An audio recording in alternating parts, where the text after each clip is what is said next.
Chapter 30. The Queen's Class is Organized. Marilla laid her knitting on her lap and leaned back in her chair.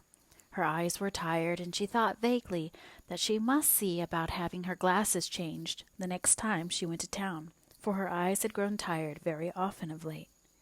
It was nearly dark, for the dull November twilight had fallen around Green Gables, and the only light in the kitchen came from the dancing red flames in the stove. Anne was curled up, Turk fashion, on the hearth rug, gazing into that joyous glow where the sunshine of 100 summers was being distilled from the maple cord wood. She had been reading, but her book had slipped to the floor, and now she was dreaming, with a smile on her parted lips. Glittering castles in Spain were shaping themselves out of the mists and rainbows of her lively fancy. Adventures, wonderful and enthralling, were happening to her in Cloudland. Adventures that always turned out triumphantly and never involved her in scrapes like those of actual life. Marilla looked at her with a tenderness that would never have been suffered to reveal itself in any clearer light than that soft mingling of fireshine and shadow. The lesson of a love that would display itself easily in spoken word and open look was one Marilla could never learn.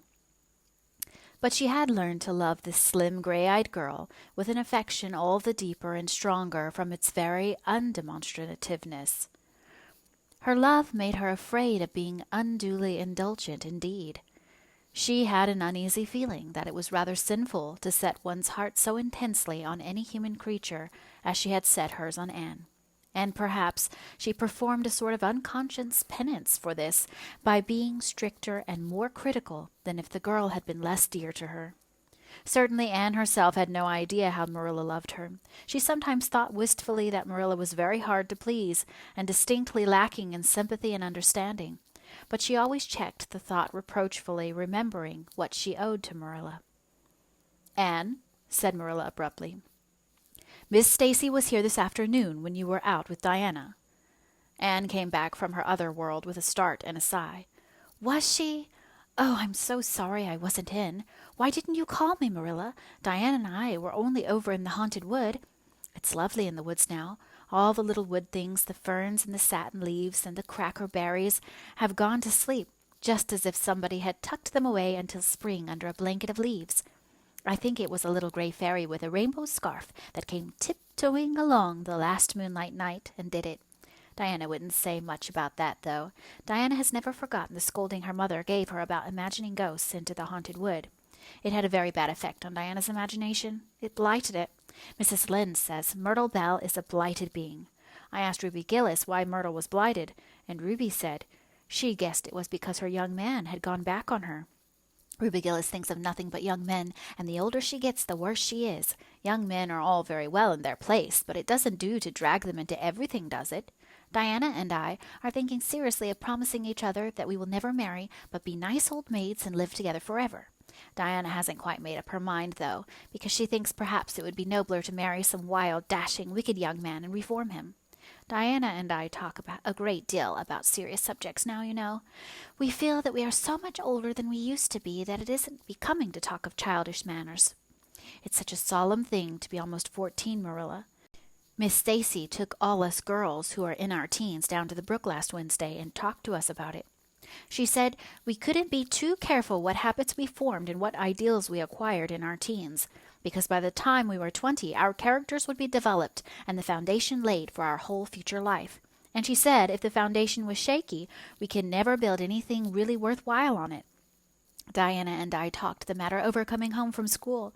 We felt extremely solemn, Marilla, and we decided that we would try to be very careful indeed and form respectable habits and learn all we could and be as sensible as possible so that by the time we were 20, our characters would be properly developed.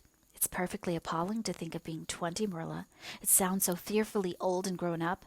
But why was Miss Stacy here this afternoon? That is what I want to tell you, Anne, if you'll ever give me a chance to get a word in edgewise. She was talking about you." "About me?" Anne looked rather scared.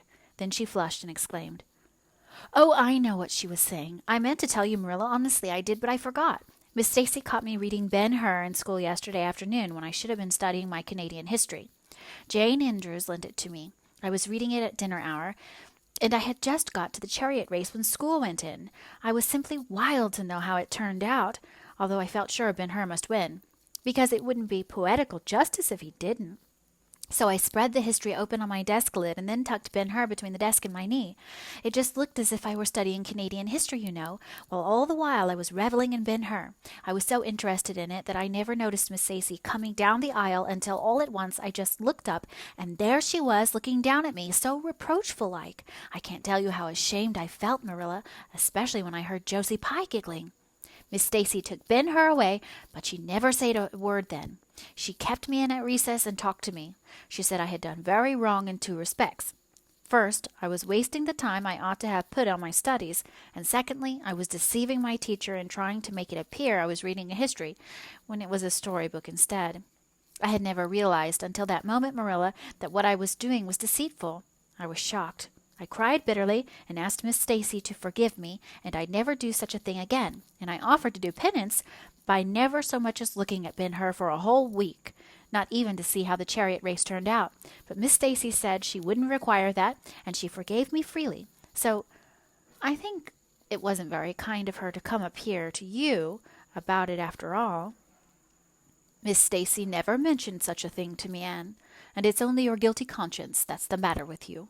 You have no business to be taking storybooks to school. You read too many novels anyhow. When I was a girl, I wasn't so much as allowed to look at a novel. Oh, but how can you call Ben-Hur a novel when it's really such a religious book? Protested Anne.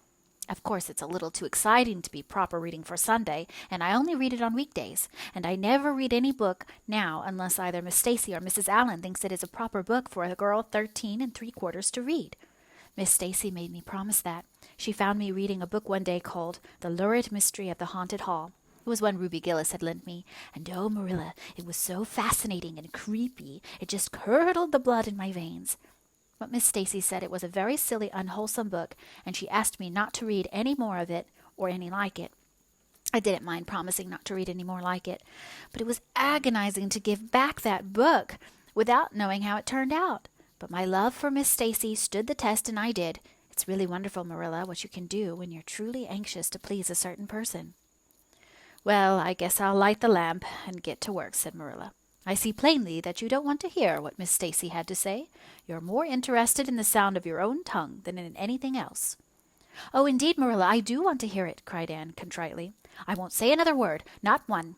I know I talk too much, but I am really trying to overcome it, and although I say far too much, yet, if you only knew how many things I want to say and don't, you'd give me some credit for it. Please tell me, Marilla. Well, Miss Stacy wants to organize a class among her advanced students who mean to study for the entrance examination into Queen's. She intends to give them extra lessons for an hour after school, and she came to ask Matthew and me if we would like to have you join it. What do you think about it yourself, Anne? Would you like to go to Queen's and pass for a teacher? Oh, Marilla!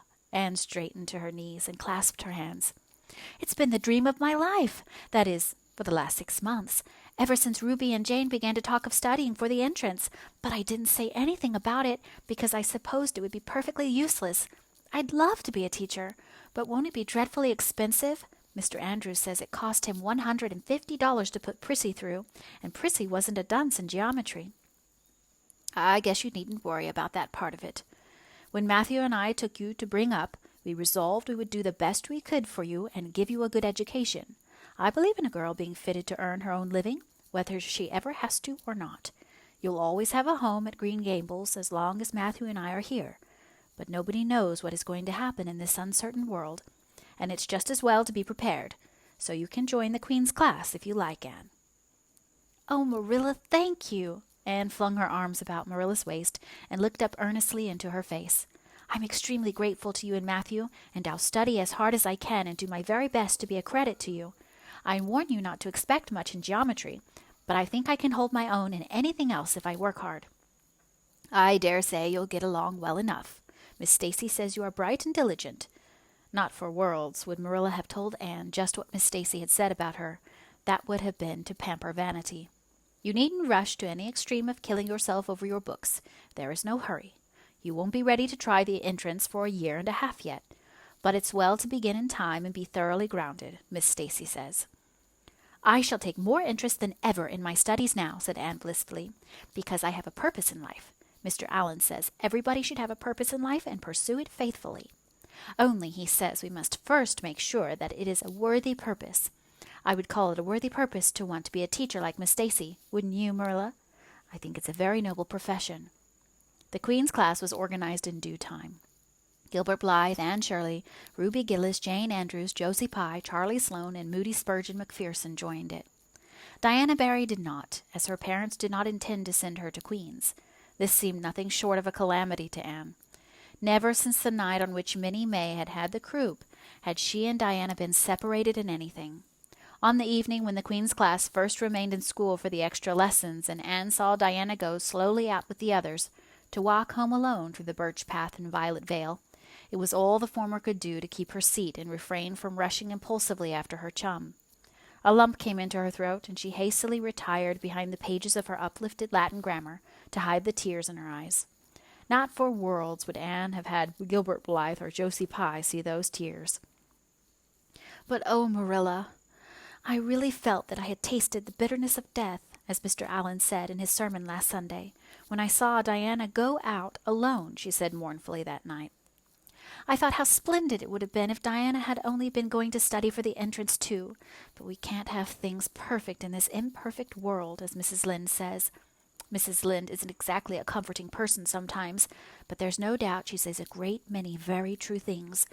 And I think the Queen's class is going to be extremely interesting.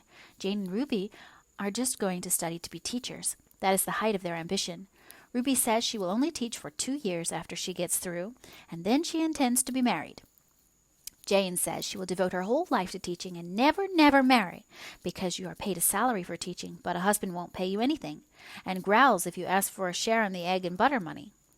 I expect Jane speaks from mournful experience, for Mrs. Lynde says that her father is a perfect old crank and meaner than second skimmings. Josie Pye says she is just going to college for education's sake, because she won't have to earn her own living. She says of course it is different with orphans who are living on charity. They have to hustle. Moody Spurgeon is going to be a minister. Mrs. Lynde says he couldn't be anything else with a name like that to live up to. I hope it isn't wicked of me, Marilla, but really the thought of Moody Spurgeon being a minister makes me laugh. He's such a funny-looking boy with that big fat face and his little blue eyes and his ears sticking out like flaps. But perhaps he will be more intellectual-looking when he grows up. Charlie Sloane says he's going to go into politics and be a member of Parliament. But Mrs. Lynde says he'll never succeed at that, because the Sloanes are all honest people, and it's only rascals that get on in politics nowadays. "What is Gilbert Blythe going to be?" queried Marilla, seeing that Anne was opening her Caesar.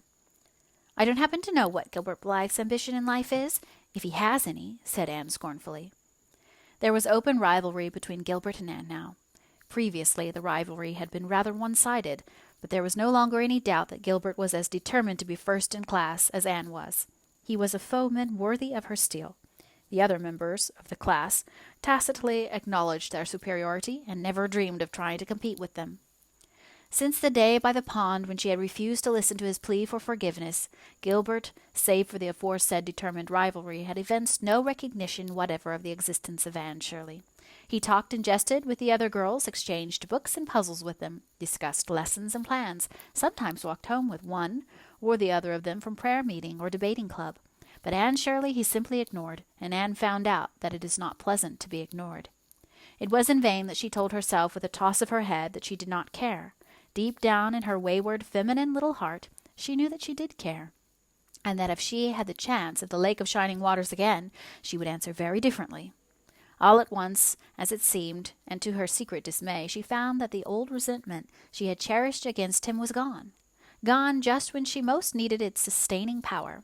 It was in vain that she recalled every incident and emotion of that memorable occasion and tried to feel the old satisfying anger. That day by the pond had witnessed its last spasmodic flicker. Anne realized that she had forgiven and forgotten without knowing it, but it was too late.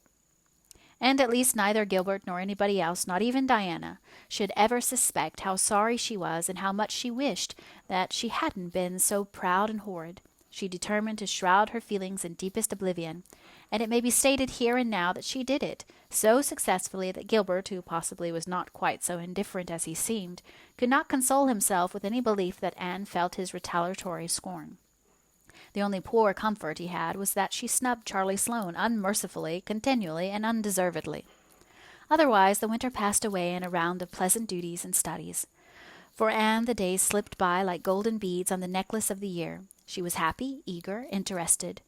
There were lessons to be learned and honors to be won, delightful books to read, new pieces to be practiced for the Sunday school choir, pleasant Saturday afternoons at the manse with Mrs. Allen, and then, almost before Anne realized it, spring had come again to Green Gables, and all the world was abloom once more. Studies palled just a wee bit then, the Queen's class left behind in school, while the others scattered to green lanes and leafy woodcuts and meadow byways, looked wistfully out over the windows and discovered that Latin verbs and French exercises had somehow lost the tang and zest they possessed in the crisp winter months. Even Anne and Gilbert lagged and grew indifferent. Teacher and taught were alike glad when the term was ended and the glad vacation days stretched rosily before them. "But you've done good work this past year," Miss Stacy told them on the last evening, "and you deserve a good jolly vacation. Have the best time you can in the out-of-door world and lay in a good stock of health and vitality and ambition to carry you through next year. It will be the tug-of-war, you know, the last year before the entrance." "Are you going to be back next year, Miss Stacy?" asked Josie Pye. Josie Pye never scrupled to ask questions. In this instance, the rest of the class felt grateful to her. None of them would have dared to ask it of Miss Stacy, but all wanted to, for there had been alarming rumors running at large through the school for some time that Miss Stacy was not coming back the next year, that she had been offered a position in the graded school of her own home district and meant to accept it. The Queen's class listened in breathless suspense for her answer. "Yes, I think I will," said Miss Stacy. "I thought of taking another school, but I have decided to come back to Avonlea. To tell the truth, I have grown so interested in my pupils here that I found I couldn't leave them. So I'll stay and see you through." "Hurrah!" said Moody Spurgeon. Moody Spurgeon had never been so carried away by his feelings before, and he blushed uncomfortably every time he thought about it for a week. "Oh, I'm so glad," said Anne with shining eyes. "Dear Miss Stacy, it would be perfectly dreadful if you didn't come back. I don't believe I could have the heart to go on with my studies at all if another teacher came here." When Anne got home that night, she stacked all her textbooks away in an old trunk in the attic, locked it, and threw the key into the blanket box. "I'm not even going to look at a school book in vacation," she told Marilla. "I've studied as hard all the term as I possibly could, and I've pored over that geometry until I know every proposition in the first book off by heart, even when the letters are changed. I just feel tired of everything sensible, and I'm going to let my imagination run riot for the summer. Oh, you needn't be alarmed, Marilla. I'll only let it run riot within reasonable limits. But I want to have a real good jolly time this summer, for maybe it's the last summer I'll be a little girl. Mrs. Lynde says that if I keep stretching out next year as I've done this, I'll have to put on longer skirts. She says I'm all running to legs and eyes. And when I put on longer skirts, I shall feel that I have to live up to them and be very dignified. It won't even do to believe in fairies then, I'm afraid. So I'm going to believe in them with all my whole heart this summer. I think we're going to have a very gay vacation. Ruby Gillis is going to have a birthday party soon, and there's the Sunday school picnic and the missionary concert next month. And Mr. Barry says that some evenings he'll take Diana and me over to the White Sands Hotel and have dinner there. They have dinner there in the evening, you know. Jane Andrews was over there once last summer, and she says it was a dazzling sight to see the electric lights and the flowers and all the lady guests in such beautiful dresses. Jane says it was her first glimpse into high life, and she'll never forget it to her dying day. Mrs. Lynde came up the next afternoon to find out why Marilla had not been at the aid meeting on Thursday. When Marilla was not at aid meeting, people knew there was something wrong at Green Gables. "Matthew had a bad spell with his heart Thursday," Marilla explained, "and I didn't feel like leaving him. Oh, yes, he's all right again now, but he takes them spells oftener than he used to, and I'm anxious about him. The doctor says he must be careful to avoid excitement. That's easy enough, for Matthew doesn't go about looking for excitement by any means and never did. But he's not to do any very heavy work either, and you might as well tell Matthew not to breathe as not to work. Come and lay off your things, Rachel. You'll stay to tea?" "Well, seeing you're so pressing, perhaps I might as well stay," said Mrs. Rachel, who had not the slightest intention of doing anything else. Mrs. Rachel and Marilla sat comfortably in the parlor while Anne got the tea and made hot biscuits that were light and wide enough to defy even Mrs. Rachel's criticism. I must say Anne has turned out a real smart girl, admitted Mrs. Rachel, as Marilla accompanied her to the end of the lane at sunset. She must be a great help to you. She is, said Marilla, and she's real steady and reliable now. I used to be afraid she'd never get over her feather-brained ways, but she has, and I wouldn't be afraid to trust her in anything now.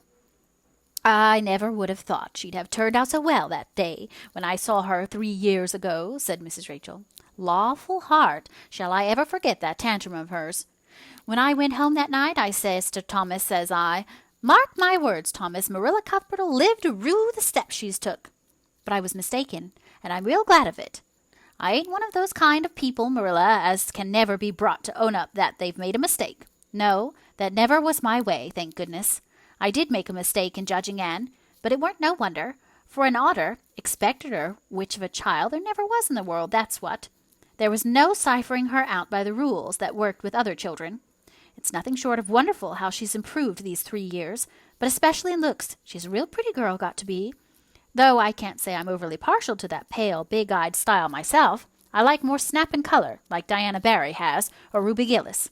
Ruby Gillis's looks are real showy, but somehow, I don't know how it is, but when Anne and them are together, though she ain't half as handsome, she makes them look kind of common and overdone. Something like them white June lilies she calls narcissus along the side of the big red peonies, that's what.